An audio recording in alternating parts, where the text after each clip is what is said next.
Kā nopelnīt uz mīmkoiniem?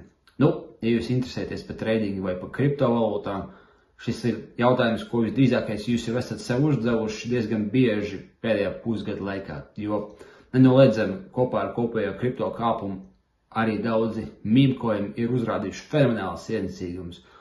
Un tik tiešām ir vairākas valūtas vai mīmkoini, es nezinu, kā viņas īsti labāk definēt. Nu labi, mīmkoini ir uzrādījuši 10, 50, pat 100-kāršus ienesīgumus pāris dienu laikā. Un jebkurš viņus var uzreiz apskatīties pāris minūšu laikā. Un tāpēc ir jautājums, kāpēc neizmantojot šo iespēju, jo, salīdzinām 10% gadā ar indeksu fondiem vai 100 reizes vienā dienā mīmkoinos.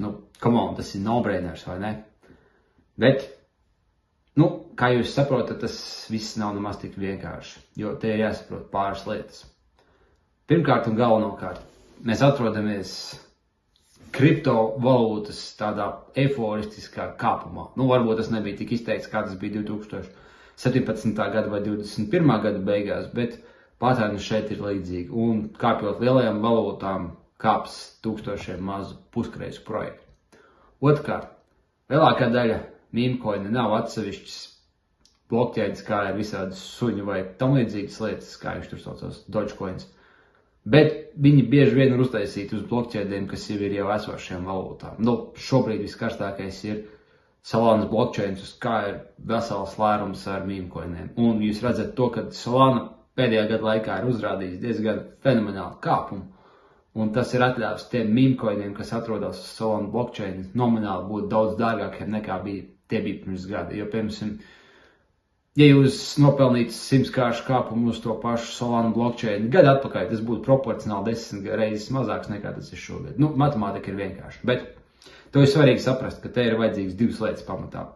Kriptotirgus, ilgtermiņa kāpums un blokķēdes valūta, uz kuras vai coins, uz kuru uztaisīt mīmkoinu blokķēdi, jau arī būtu jābūt ļoti, ļoti ienesīgai. Un par cik šie divi faktori izpildījušies uz tādas, teiksim, Solanas blokķēdes jau ir ļoti daudz, ļoti interesanti piemēri.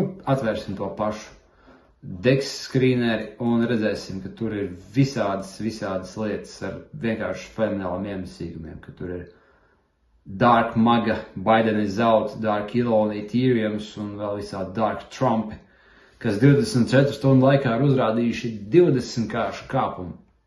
Tas ir reāli fenomenāls rādītājs, vai ne? Ja mēs apstamies uz to pašu, ko mēs te varam aptvērt. Atvērsim to pašu Dark Trumpu, mēs redzam, ka te ir 2000%, ja 20-kāršu ienesīgums, un kāds, kas nopirk pirms 5 stundām, tagad var viņu pārdot ar tādu pašu ienesīgumu. Un redzat to, ka mājaslapa šai koinam ir, tik stulbi, cik jūs varat iedomāties, nekādi. Tāpat ir Biden out.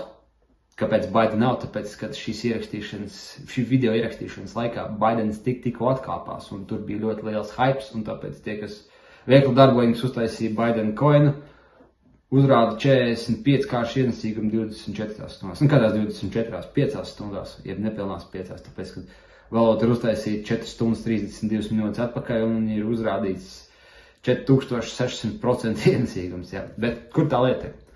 Viņai jābūt ārkārtīgi populārai un hypīgai. Ja kaut kas trendīgs notiek pasaulē, tad iespējams Twitter un kripto un visu šitā dīvainās sabiedrības to ātri reaģē un var nopirkt coinus. Un viņiem nav jābūt pilnīgi nekādai loģikai. To, protams, visi zina, ka tur apakšā ir absolūts murgs, un tie, kas to pērk un tie, kas to pārdod, zina. Un te ir svarīgi atzīme, ka tam nav nekāda sakara ar visādiem fundamentāliem rādītājiem, ko tur vēl met, bet īstermiņa popularitāti. Jo populārāks un trendīgs topiks, jo iespējamība lielāka, ka tas coins varētu uzkāpt tikai dēļ popularitātes pēc. Un to arī īstenībā izmanto daudz aktieru un slavenības, ka viņi vienkārši pārdod savus coinus, vai paši piepelnītos, jo vienkārši viņi ir slaveni un tajā brīdī trendīgi. Tāda ir tā lieta, respektīvi. Ja kādam paveicās, tad viņš var dabūt 45-kāršu kāpumu nepilnu 5 stundu laikā, ja viņš ātri nopērk un pareizi pārdod. Un te mēs aizējam pie tās nākošās lietas, vai tas ir tik vienkārši, jo īstenībā nē. Jo redziet, ja jūs atvērtu kaut kādu DEX screeneri, jūs redzat to, ka DEX screeners pašos defaultos rāda tikai pašas trendīgākās un pašas labākās coins, kas ir tikko uzkāpuši. Un te viņi ir lielāko daļu cilvēku, kas atver pirmos 20, varbūt 30 coins. Un kā jūs domājat, cik dienā tāda jauna coin ir? Pāris tūkstoši dienā? Nu, kaut kas līdzīgs. Katrā ziņā tas cipars ir vienkārši astronomiski liels. Un jūs redzat tikai pārdesmit labākos starp tūkstošiem. Un kā jums šķiet, tie pārējie pelna? Nē, es vienkārši tepat dekskrīnerī starp trendīgākajām valūtām atradu dažs cits piemērs, kur jūs redzat, ka, piemēram, viena valūta vienas dienas laikā zaudē 90 valūtu coins. Zaudē 90% vērtību. Citi tika palaisti, realistiski palaisti 20. jūlijā un 22. jūlijā 90% kritumu uzrādīja. Un te ir viena cita, kas tika palaisti pāris stundas atpakaļ. Un, ja jūs atceraties, iepriekš bija piemērs ar 20 un 40 kāršu ienesīgumiem, tad šeit ir ienesīgums minus 100%. Tā kā, respektīvi, ja kāds noriskēja ieguldīt 1000, Baidena zelta koinā viņa 1000 pārvērtās par 42 000, tad kāds, kas visu savu sūru nopelnīto naudu ieguldīja kaut kādā Society CTO koinā, tu no tā 1000 veiksmīgi uztaisīja 0. Tā kā šī ir tā realitāte, un faktiski šāda tipa valūtas atbild par 99,9% kopējā piedāvājuma. Jo labākajā gadījumā vai viņi būs pilnīgi miruši, vai viņš uzkāps vienā dienā, insideri pārdos visu, un AIV traderi zaudēs visu. Tas ir realistiskākais stāsts. Un censties atrast tādus Trump coinus vai Biden altcoinus. Protams, var paveikties. Es nevaru teikt, ka 100% nekad nenopelnīs, bet tā akli ieguldot manuāli ar savu naudu, tas ir diezgan drošs veids, kā viņu pazaudēt. Jo pat, ja jūs viņus nopērkat, atcerieties to, ka absolūti lielākais apjoms visā tirzniecībā ir no algoritmiem. Un tie algoritmi bieži vien ir pārvaldīti no cilvēkiem vai no fondiem vai no kaut kādiem kopējiem avotiem, kuriem ir diezgan liela nauda, un viņiem jau ir pieredze kriptovalūtās, un viņi saprot, kā strādā kriptobiežas, tāpēc viņus pārspēt manuāli ir ārkārtīgi sarežģīti, un to nevajadzētu mēģināt darīt.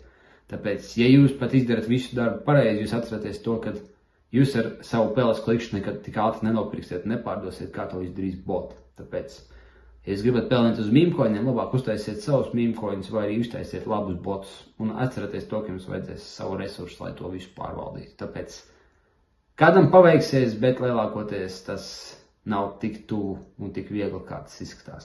Es negribu heitot un negribu vienam sagādāt viņas nākotnes iespējas, bet ja jūs ieguldat un treidojat, ņemat vērā visas varbūtības, kādas jums ir. Un neskatieties uz to, ka tāpēc, kad ir bijis viens no kontaktu izrauts kāpums, kā tas ir tagad, un 99,9% ir vienkārši krituši pat šajā labajā tirgus situācijā. Tā kā esiet skeptiski un vienmēr pārbaudiet visu informāciju, cik jūs viņu varat atrast. Tāpēc paldies par šo video, un tad jau mēs parunāsim par kaut ko interesantu nākošās reizes.